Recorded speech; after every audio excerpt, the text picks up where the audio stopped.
하나님 말씀 출애굽기 20장 3절입니다. 출애굽기 20장 3절. 제가 가진 성경 112페이지가 되겠습니다. 우리 함께 읽겠습니다. 출애굽기 20장 3절입니다. 너는 나 외에는 다른 신들을 내게 두지 말라. 아멘. 계속해서 루터의 교리문답 저희들이 주일 오후의 예배 시간에는 공부하겠습니다. 지난번에 이어서 계속 십계명 가운데 특히 이제 율법이라는 제목으로 십계명에 대한 공부를 하고 있습니다.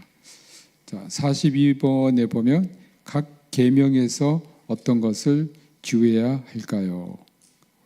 다 같이 읽어보겠습니다. 두 가지 면이 있습니다. 하나는 하나님께서 금하신 악이고, 이것을 보면 뭘 알 수가 있냐면 율법이 무엇인가를 알 수가 있어요. 우리가 율법은 굉장히 어렵게 생각하는데요, 하나님께서 하라는 것을 하는 거고 하나님께서 하지 말라는 것을 하지 않는 것이 바로 율법이에요. 그러니까 율법을 범한다는 것은 하나님께서 하라는 것을 안 하는 거고 하나님께서 하지 말라는 것을 하는 것이 율법을 범하는 거고 죄를 범하는 것이다 라고 할 수가 있습니다. 이것은 루터는 성경을 해석할 때요, 이러한 두 가지 도식으로 해석을 했어요. 하나는 율법과 하나는 복음이다. 이러한 두 가지 도식에서 우리 인간이 결국은 하나님께서 하라는 것을 하지 않을 때 우리는 죄를 범하는 것입니다. 그러니까 이 율법의 어떤 그 정의는 굉장히 간단합니다. 그 다음에 43번입니다. 첫째 계명은 무엇입니까? 같이 읽겠습니다. 나는 너의 하나님 여호와이다. 너는 나 외에 다른 신들을 섬기지 말라. 십계명의 가장 중요한 계명, 또 십계명의 근간을 이루고 있는 것이 첫째 계명입니다. 나는 너의 하나님 여호와이다. 여기서 하나님이라는 그 용어와요, 또 여호와가 나오죠. 여기에 대해서 여러분 좀 생각해 보셨어요? 하나님은 뭐고 여호와는 뭘까?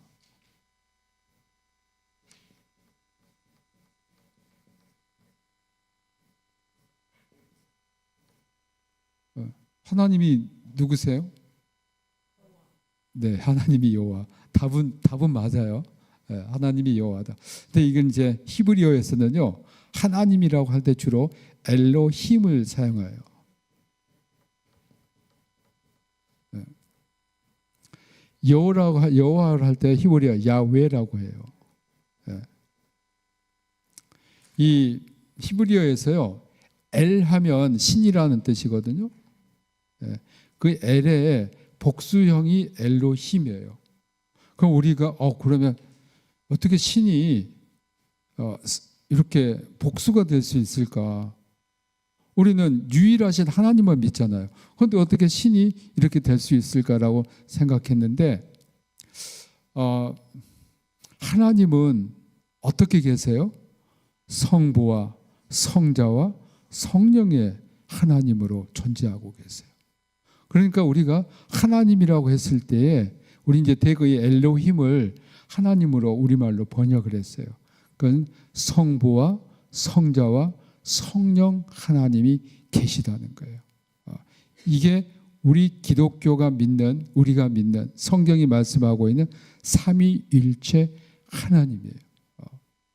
제가 누누이 말씀드렸습니다만 이단의 특징은 뭐냐? 우리가 정통신학과 신앙과 이단의 그 분기점은 어디 있느냐면 삼위일체 하나님을 믿지 않으면 다 이단이에요. 이단들은요, 어떻게 한 줄 아세요? 삼위일체 하나님을 부인해요. 예를 들면 어떻게 됩니까? 문선명이 지가 하나님이에요. 처음에는 문선명이가 그렇지 않았는데요, 나중에 문선명이가 하나님 등극식을 합니다. 등극식을 하고 죽었어요. 그건 하나님이 아니죠. 그러니까 여기서 그 하나님, 그 다음에 여호와라고 했을 때 이 야훼는 원래 계신 분, 처음부터 계신 분, 태초 이전에 계신 분. 그러니까 존재 그 자체를 뜻해요.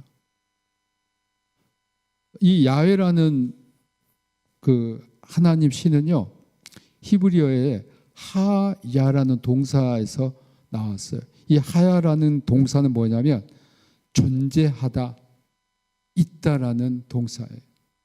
그러니까 영어로 보면 비동사죠. 존재하다. 그러니까 나는 있다. 그 모든 세계 만물의 그 시조가 시작이 어디냐? 바로 하나님 야훼. 모세가 딸기나무 때 거기 불이 탔거든요. 그때 하나님 뭐라고 했습니까? 나는 야훼다. 나는 원래 존재하는 자다. 그랬거든요. 그러니까 우리는 그 모든 것은 하나님에서 나왔어요. 하나님으로부터 시작됐어요. 그렇기 때문에 하나님은 나 외에는 다른 신들이 있어요, 없어요? 없어요. 신은 오직 여호와 하나님. 이게 바로 우리 기독교가 믿는 하나님. 이 외에는 어떤 신도 없어요. 이 외에는 어떤 구원도 우리에게 베풀 수가 없어요. 여러분, 우상들 누가 만들습니까? 예? 누가 만들어요? 사람이 만들잖아요. 사람이 만들어 놓고 사람이 절해요. 근데 하나님은 뭐라고 그랬습니까? 형상을 만들지 말라고 그랬어요. 왜? 하나님은 형상 안에 갇혀 있는 분이 아니기 때문에 그래요. 근데 사람들은 보이지 않으니까 보이는 신을 지들을 만들어 놓고 거기 섬겨요. 하나님은 형상으로 만들 수가 없는 존재예요. 그러니까 형상으로 만들 수가 없어요. 왜냐? 이 우상 신들은요, 인간의 사고 구조 안에 만들어진 거예요. 그러나 하나님, 이 야훼 유일하신 하나님은 인간의 사고로 만들 수 있는 신이 아니에요. 왜냐하면 그 신이 우리를 창조하셨기 때문에 피조물이 어떻게 창조자를 만들 수가 있겠어요. 그러니까 우리가 다른 신을 섬기는 것은 하나님 앞에 가장 큰 죄를 범한 거예요. 우리가 하나님에 대한 이 신앙, 이게 있으면 10계명의 첫 번째 계명을 정말 잘 지키면 우리가 다른 계명도 다 지키는 거예요. 왜? 하나님이 정말 신이니까 무서운 거죠. 하나님이 신이니까 안 계시는 곳이 없어요. 하나님이 신이니까 우리의 모든 것을 다 꿰뚫고 계신 분이에요. 사람들은 사람들의 마음을 알 수 없게 돼 있어요. 여러분, 가끔 옛날에요, 부흥회 가면요, 그런 분이 계셨어요. 투시의 영을 받았다. 근데 그것은 여러분 믿지 마세요. 잘못된 거예요. 그것은 귀신들이 하는 거예요. 하나님은 사람이 사람의 영을 볼 수 없게 하셨어요. 그것은 귀신의 영을 가지고 한 거예요. 그런데 우리가 성령의 9가지 열매 가운데 말씀의 은사와 지혜의 말씀의 은사와 지식의 말씀의 은사가 있어요.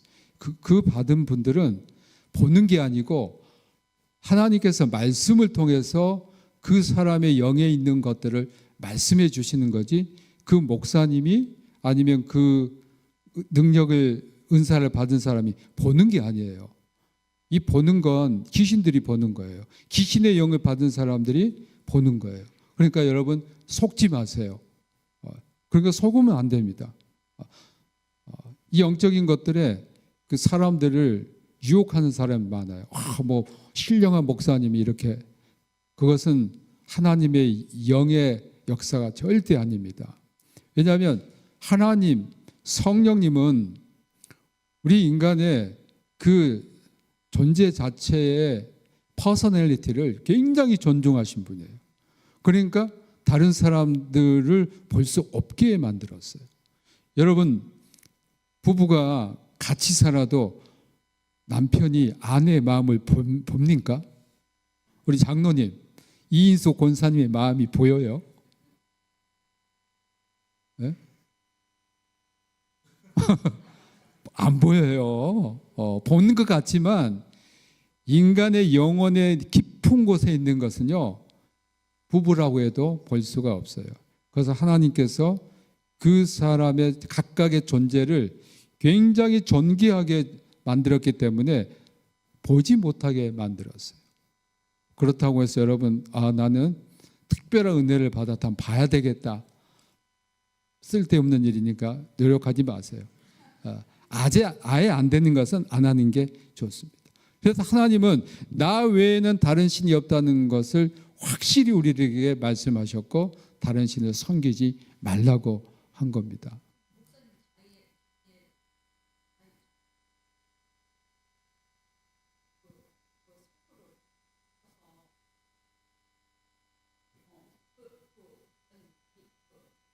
메네메네 우바의 그거요? 네, 그거예요. 예.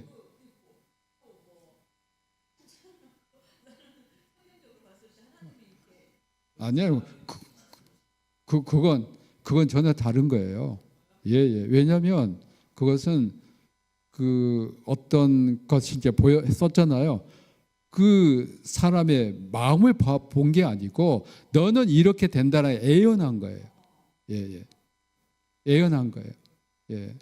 근데 그 예언도 말이죠. 여러분들이 특히 그 예언 은사를 받았다는 분들 막 쫓아다니지 마세요. 왜냐하면 그 사람의 영이요 정말 순수하고 깨끗하지 않으면요 그 예언하는 사람들도 잘못할 수가 있어요. 그 하나님의 영이 정말 순수하고 깨끗하거든요. 그러니까 예언하는 사람들도 자기의 어떤 그 선입관념 또는 자기가 가지고 있는 거기에 많이 좌우가 되거든요. 그래서 예언 받으러 가는 거 그냥 그렇게 하지 마세요. 그냥 우리가 하나님 말씀대로 매일매일 그 말씀대로 따라 살면 돼요.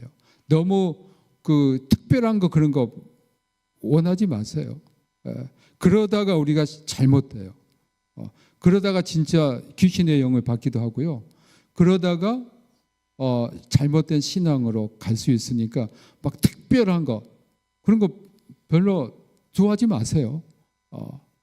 그거 잠시뿐이고요. 거짓이 많고요.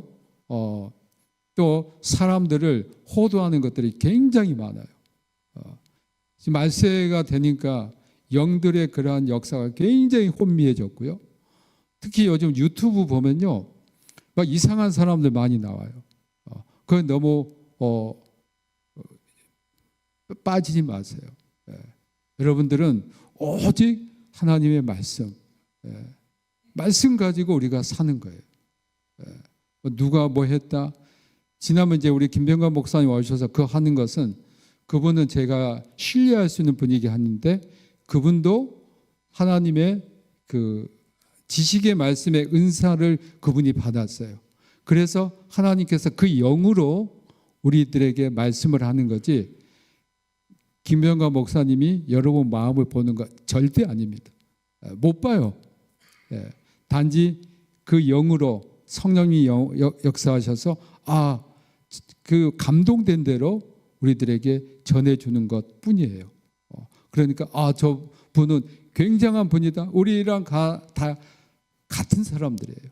같은 사람들이니까 특히 이제 그렇게 기도를 많이 하신 분들 가운데는 그런 은사를 받으신 분이 있는데 그분이 우리 마음을 깨뚫고 보는 그것은 절대 아니라는 것을 여러분 아시기 바랍니다. 그 다음에 이 44번입니다. 이 말씀은 무엇입니까? 같이 답을 읽어보겠습니다. 우리는 무엇보다도 하나님을 두려워하고 사랑하고 신뢰해야 합니다. 아멘. 여기서 보면요, 신앙에 굉장히 중요한 게 있습니다. 그것은 하나님에 대한 두려움, 경외감입니다. 하나님께 대한 그러한 두려운 마음이 우리들에게 있어요. 이 두려운 마음이 없으니까요, 사람들이 범죄합니다. 범죄하고서도 그게 죄인지를 알지 못하고 또 그 범죄를 자꾸 하다 보면 아무렇지도 않게 살게 됩니다. 우리는 하나님에 대한 두려움, 경외감이 있어야 합니다. 신앙의 정말 출발입니다. 이런 것이 없이 우리가 하나님을 믿는다고 하면 정말 우리 신앙을 한번 살펴봐야 합니다. 그 다음에 하나님을 사랑하는, 하나님을 우리가 사랑하는 것이 뭘까요? 성경은 하나님 사랑하는 것을 뭐라고 말씀을 하셨습니까? 네, 하나님의 계명을 지키는 거다 그랬어요. 우리가 정말 하나님을 사랑한다면 보이지 않는 하나님을 사랑하는 것을 요한 서신에서는 하나님의 계명을 지키는, 하나님을 사랑하는 것이 이것이니 너희가 하나님의 계명을 지키는 것이다. 그 다음에 하나님을 신뢰하는 거예요. 믿는 거예요. 여러분, 기도 열심히 해놓고요, 믿지 않으면 안 돼요. 믿어야 돼요. 기도라는 것은요, 당장 이루어지는 것도 있지만 시간이 필요한 것도 있어요. 왜냐하면 하나님의 그 계획 안에 있기 때문입니다. 그런데 우리는 기도하면서 우리의 계획을 하나님께 강요를 해요. 근데 하나님이 보실 때는 야, 이건 좀 시간이 필요해. 이건 이렇게 돼 있어. 하나님의 온대한 계획이 있는 거예요. 아이가요, 엄마가 부엌에서 칼 가지고 이렇게 써는 거 보니까 참 신기하거든요. 야, 그거 신기하다. 어떻게 저런 거 썰어질까? 그래서 아이가 엄마한테 칼 달라고 그래요. 엄마 칼 좀 줘. 나도 한번 해볼까? 그러면 엄마가 오, 사랑하는 내 아들, 칼로 한번 해볼래? 안 주거든요. 왜? 아이가 다칠 수 있기 때문에. 어떤 때는 하나님께서 우리들에게 정말 이게 필요한데 빨리 해줘야 되는데 기다리는 그 시간이 필요한 거예요. 그러면서 점점 우리의 신앙이 영그러지는 거예요. 신앙을 하루아침에 그냥 끝내버리려고 하지 마세요. 신앙은요, 굉장히 오랜 시간이 걸리고요. 또 그 신앙이 대를 이어서 전해지고 있어요. 정말 귀중한 것들은요, 하루아침에 일어나지 않아요.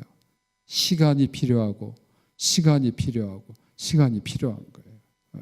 그러니까 우리는 하나님에 대해서 신뢰해야 돼요. 우리 아버지는 모든 것을 나에게 가장 유익하게, 가장 좋은 시간에 아버지께서 해 주신다 이거예요. 그게 우리가 기다리는 신앙이에요. 여러분, 아브라함이요, 하란을 떠날 때 나이가 몇 살인 줄 아세요? 이제 하나님이 너는 내가 약속한 땅으로 가라. 예, 가겠습니다. 떠났어요. 그런데 그때 뭐라고 했습니까? 네 씨가 바다의 모래같이 하겠다. 하늘의 별처럼 하겠다. 약속했어요. 떠났어요. 그런데 그때가 나이가 몇 살인 줄 아세요? 75세였어요. 75세. 이삭이 나한테 몇 살이에요?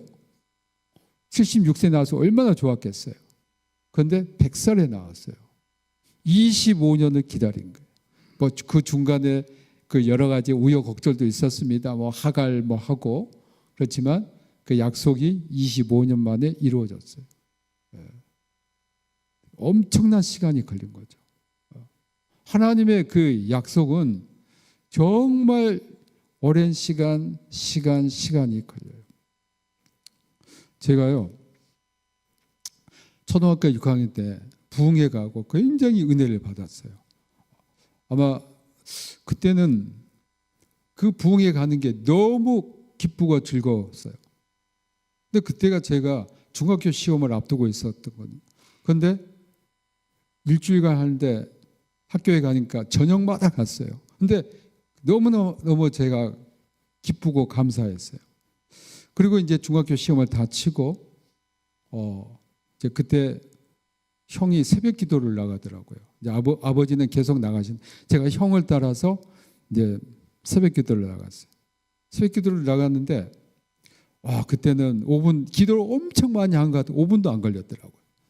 근데 제가 그때 기도했던 제목이 있었어요.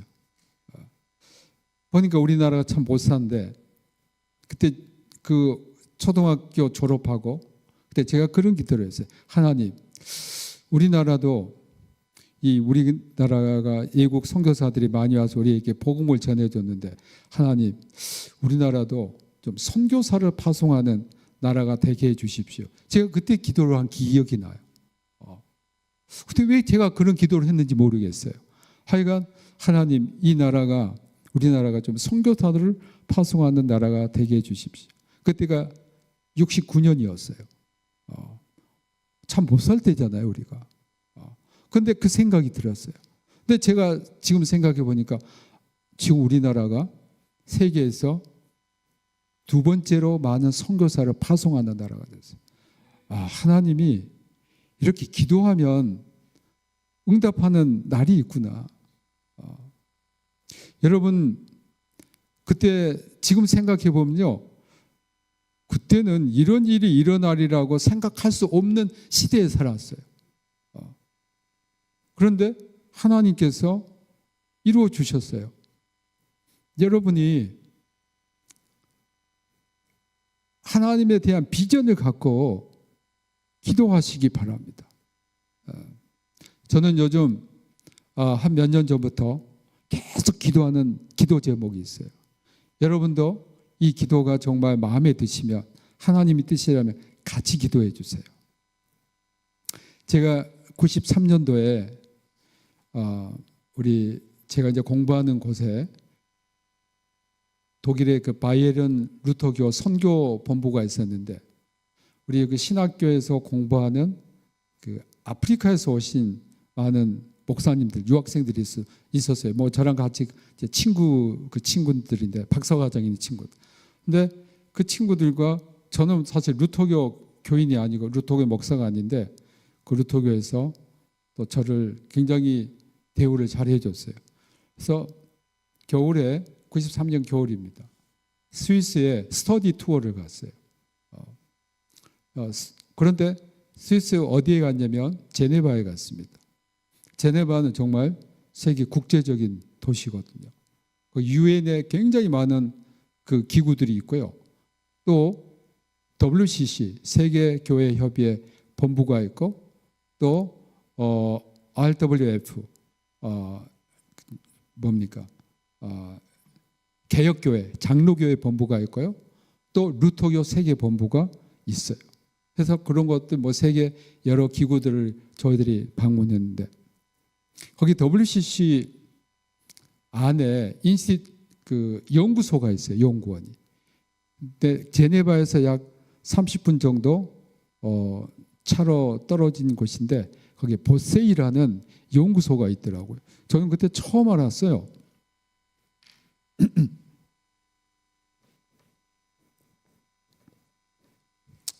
이 연구소에서 저희들이 이제 숙식을 하고 있는데, 그 연구소가 저한테 굉장히 큰 감명이 됐습니다. 보니까 그 연구소에 전 세계의 기독교 지도자들이 와서 한 학기 또는 두 학기 이렇게 공부를 하는데, 거기 제네바 대학 교수들과 또 세계 그 정말 유명한 그 박사님, 교수님들이 와서 보세이에서 강의를 해요. 그러니까 이 보세이에서 강의를 한 것이 학점 인정을 다 받습니다. 그래서 제가 그 방명록을 봤더니 우리나라에서 유명한 목사님들이 과거에 많이 공부를 하셨더라고요. 그리고 이제 거기서 숙식을 하면서 지냈는데, 제가 그런 생각을 했어요. 하나님, 우리 한국도 좀 이런 곳이 있었으면 좋겠습니다. 우리 한국 교회 큰 교회들 많은데 이 보스에 와가지고 전 세계의 기독교 지도자들, 젊은 사람들, 나이 드신 분들이 와가지고 공부하는 거예요. 근데 지금 WCC가 돈이 별로 없으니까 시설이 굉장히 낡았더라고요. 근데 60년대, 70년대는 아주 세계에서도 유명한 그리고 이름이 있는 곳이었어요. 물론 지금도 그 프로그램은 계속하고 있고 여러분들 가운데서도 어플라이하면 갈 수가 있는 거예요. 근데 제가 그때 보세이에서 그런 기도를 했어요. 하나님, 우리나라도 한번 이런 좀 인스티튜트가 있으면 좋겠습니다. 이런 연구소가 있어서 전 세계 젊은이들이 와서 공부하고 기도하고 세계 교회를 위해서 함께 기도하는 이런 연구소가 한국에 하나 주십시오. 그 기도를 그때 했었어요. 보세이에서. 그리고 이제 한국에 왔는데 한국 교회는 다 개교의 중심이에요. 대형 교회가 얼마나 많습니까? 그런데 그 대형 교회들이 세계 교회에 영향을 미치지 못해요. 다 자기들 안에서 잔치하는 거예요. 진짜 우리나라는요, 세계에서 한 대형 교회 10대 교회가 다 우리나라에 있어요. 그런데 우리나라는 전 세계 기독교를 볼 수 있는 눈이 없어요. 우리 안에서만 그냥 다 잔치하고 서로 뭐 싸우고 뭐 이상한 짓들을 하고. 근데 제가 평택대학교에 와서 그때 평택대학교 내가 처음 이곳에 왔고요. 제가 이곳에서 기도했어요. 97년에. 하나님, 제가 어떻게 될지 모르지만 하나님께서 저를 사용해 주시면 감사하겠습니다. 그리고 계속해서 기도하는 가운데 우리 평택대학교가 초교파잖아요. 그리고 어떤 총회의 그런 간섭을 전혀 받지 않을 수가 있어요. 그런데 그 기도를 하고 있는데 한 몇 년 전에요. 저기 공터가 생겼어요. 한 3,000평. 3,000평 공터가 생겼는데 저는 그 공터를 보면서 그때 깨달았어요. 하나님, 저 땅을 우리 평택대학교를 통해서 세계 선교의 센터가 세워질지어다. 나 맨날 그게 걸어 다닐 때 그 기도해요. 하나님, 이 땅은 하나님 땅입니다. 이 땅에 세계 선교의 센터가 예수님 이름으로 명안에 세워질지어다. 맨날 기도해요. 이것은 제가 있을 때 그 어느 때인가는 하나님께서 이루어 주실지라고 믿고 기도해요. 왜냐하면 그 땅이요, 지금 그 뭐 드론 교육장이지만요, 앞으로 어떻게 될지 모르고 이상하게 그 땅만 지금 우리 학교에 아무것도 하지 않고 남아 있어요. 이 땅에 만일 하나님이 원하시면 전 세계에 우리 크리스찬들이 와가지고 이곳에서 교육받고 기도하고 또 자기 나라로 가는 스위스 제네바의 그 보세이처럼 그런 곳이 그곳을 예비하려고 하나님이 두시지 않았나 생각이 돼요. 그래서 저는 출퇴근할 때 그쪽으로 많이 왔다 갔다 하는데 이유가 있습니다. 하나님, 이 땅이 하나님의 땅이 될지어다. 세계 선교의 땅이 될지어다. 여러분, 언제 될지는 모르겠어요. 그러나 하나님께서 우리 한국 교회가 그냥 한국을 위한 게 아니고 우리 한국 교회가 전 세계를 향한 그 피어선 목사님이 가지고 있었던 그 선교의 비전, 주님이 오시기 전까지 복음화하라, 이 비전이 저는 우리 평택대학교 통해서 이루어질 줄로 믿습니다. 여러분도 기도해 주세요. 왜냐하면 피어선 목사님의 꿈이 그거였거든요. 이 세대가 끝나기 전에 전 세계에 복음화. 그게 바로 우리 교회에 또 주신 사명이라고 믿고 언제 이루어질지 모르지만 하나님께서 합당하시면 이루어 주시리라고 믿습니다. 그 다음에 45번입니다. 이 계명에서 명령하는 것은 무엇입니까? 같이 읽어보겠습니다. 우리는 주님만 우리 하나님으로 여기고 섬기며 무엇보다도 그를 두려워하고 사랑하고 신뢰합니다. 자, 우리는 주님만 하나님으로 여겨야 돼요. 또 섬겨야 돼요. 하나님께 우리가 섬기는 것. 여러분, 하나님을 섬기는 가장 중요한 섬김이 뭔지 아세요? 하나님 섬기는 가장 큰 섬김 뭐예요? 우리 김혜정 목사님 뭐라고 하시는데? 예배예요. 하나님 섬기는 가장 큰 것은 예배다. 그리고 우리가 사랑하고 신뢰해야 됩니다. 46번, 이 계명에서 말씀하신 분은 누구입니까? 같이 읽겠습니다. 삼일체 하나님이신 성부, 성자 그리고 성령님이십니다. 삼일체 하나님께 동일한 영광을 돌려야 합니다. 삼일체가 아니라 앞으로 더 여러분에게 또 설명할 것입니다. 이 계명에 말씀하신 성부, 성자, 성령 삼위일체 하나님입니다. 그러면 주님은 누구의 하나님이신가요? 같이 읽겠습니다. 그는 창조와 보존의 법칙에 따라 모든 사람의 하나님이십니다. 하늘과 땅에 있는 모든 것은 그의 창조물이며 그는 모든 것 위에 주님이십니다. 하나님께서 우리 인간을 창조하셨고 또 생육하라고 번성하라고 했고 우리를 이 땅에 넓게 퍼지게 했습니다.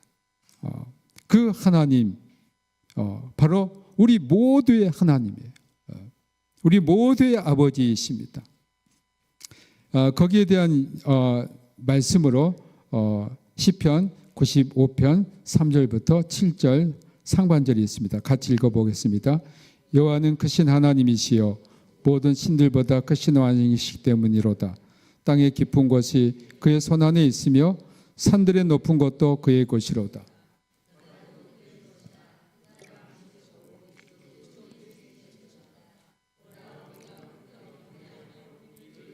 여호와 앞에 무릎을 꿇자. 그는 우리의 하나님이시요 우리는 그가 기르시는 백성이며 그의 손이 돌보시는 양이기 때문이라. 네, 그 다음에 또한 그의 자연과 창조 사역을 통해서 모든 것에서 자신을 계시하셨습니다. 같이 읽겠습니다. 사도행전 14장 7절. 그러나 자기를 증언하지 아니한 것이 아니니 곧 여러분에게 하늘로부터 비를 내리시며 결실기를 주시는 선한 일을 하사 음식과 기쁨으로 여러분의 마음에 만족하게 하셨느니라. 로마서 1장 19절부터 21절입니다. 이는 하나님을 알만한 것이 그들의 속에 보임이라. 하나님께서 이를 그들에게 보이셨느니라. 창세로부터 그의 보이지 아니한 것들 곧 그의 영원하신 능력과 신성이 그가 만드신 만물에 분명히 보여 알려졌나니 그러므로 그들이 핑계하지 못할지라. 하나님을 알되 하나님을 영화롭게도 아니하며 감사하지도 아니하고 오히려 그 생각이 허망하여지며 미련한 마음이 어두워졌나니. 아멘. 여기 보시면 하나님께서는요 또한 창조 사역을 통해서 자연을 통해서 우리가 영이니까 볼 수 없는 하나님을 알게 하셨어요. 그게 바로 이 자연. 또 이 천지 만물의 모든 것이 하나님이 지으셨다는 것을 우리에게 알게 하셨고 하나님의 그러한 피조물, 창조물이구나. 그래서 하나님께서 말씀대로 우리를 지으셨고 말씀대로 모든 삼라만상을 창조하신 것. 그래서 우리는 하나님이 계시다는 것을 부인할 수 없다는 겁니다. 이러한 그 창조의 그 세계도 하나님이 것이고 또 가장 존귀한 존재로 우리 인간을 만드셨고 그 중에서도 우리에게 예수 그리스도를 믿게 하시고 알게 하신 것이야말로 우리에게 주신 가장 큰 은혜다라고 말할 수 있겠습니다. 예수 그리스도의 은혜와 아버지 하나님 크신 사랑하심과 성령님의 감화 감동하심이 오직 주 여호와 아버지 하나님만을 사랑하고 섬기고 그를 믿고 끝까지 신뢰하기를 다짐하며 결단하는 여기에 모인 모든 주님의 자녀들, 그들의 가족과 권속과 평택대학교회와 또한 피어성 기념학원 평택대학교, 이 나라의 모든 고통당하는 우리 이웃들과 북한에 있는 우리 동포들과 산불 피해로 고통받는 우리 동포들에게 지금부터 영원토록 함께하기를 축원하옵나이다.